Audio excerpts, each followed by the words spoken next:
So we've established that water is really something that we should pay more attention to. But let's talk about water.org.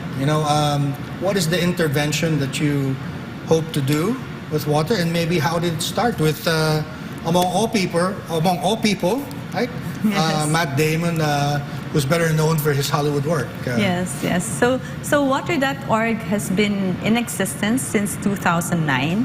It was co-founded by an engineer, Gary White, and Matt Damon, the Hollywood actor. So those are the two co-founders. Yeah. So they've been doing this advocacy separately for 30 years, but it wasn't, they joined forces in 2009.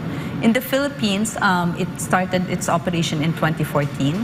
And you'll be amazed to see how much has been done in terms of reaching people who are in dire need of water, as well as mobilizing capital.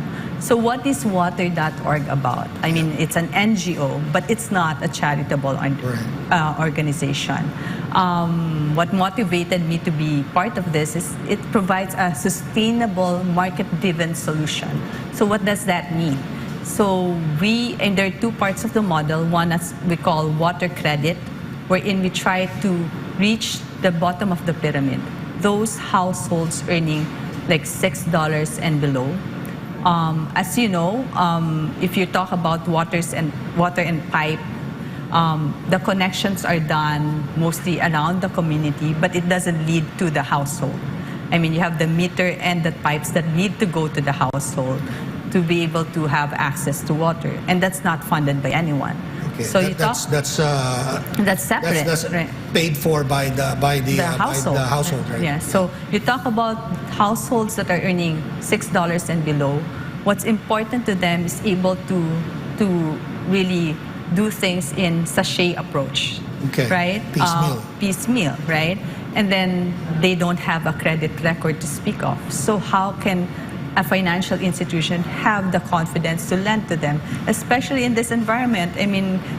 Financial institutions are very risk-averse right now. Yeah. So that's where we come in as water.org. Let me step back for a bit, because I think it's important to underscore that this is not a dole-out. You don't do, I guess in a conventional sense, charity work. This is a charitable financing, which is something that's quite interesting to talk about. But it's also quite different from what other people are doing. I think of Bill Gates, for instance.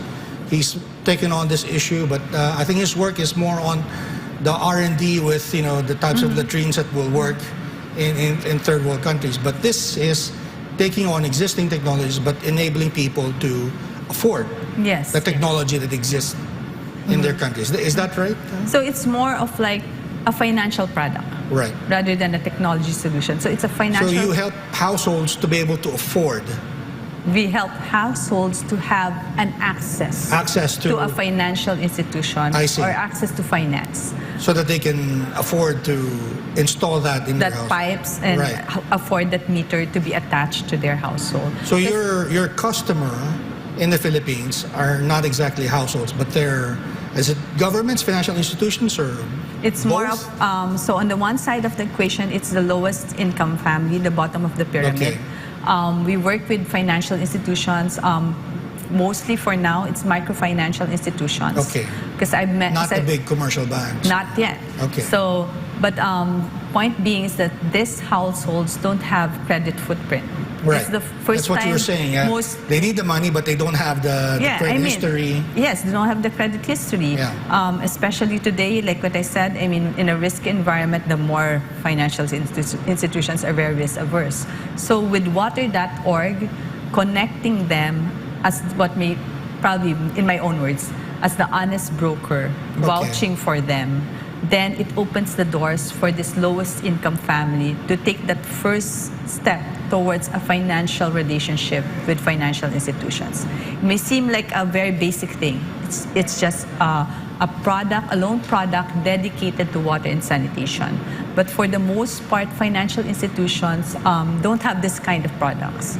So as water.org, we provide the technical assistance for these financial institutions to learn how to adopt a loan product dedicated to water and sanitation and even market it. Because you would think that it's easy to market water because it's such a basic need. Take, for example, those who live in the rural area, they're used to certain ways, like fetching water in the balon, right? It's free, right? So how do you shift the mindset that you have to pay for your water right now because you have pipes connecting to your house? So that's where we come in terms of the technical assistance. So that's one side of the equation. Right. So do you secure or partially guarantee the loans by these financial institutions? No. Or do you help them maybe through capacity building, do their background checks, the things that they have to do for moral hazard, right? To make sure that they are loaning out to people who will actually pay back these loans. Yes. Is that how you do it? Or? So it's more of a capacity building on how to structure the loans for the institutions. For the financial institutions, and at the same time helping them market it to the community. Okay. At the end of the day, it's the credit assessment of the financial institutions. But of course, because water.org is there, being the honest broker, it increases the confidence of the financial institution to take on this kind of loan product. Yeah, I was struggling whether or not I should ask you an economic question, but I saw that you have an MBA from Johns Hopkins.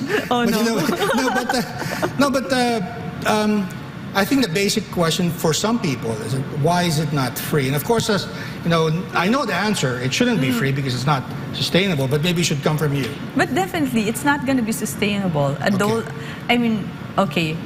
For example, like what I said, I traveled outside the Philippines very recently, spoke to the minister of this country, and they said they have a lot of financial resources. It's all doled out, coming from various, probably international development organizations.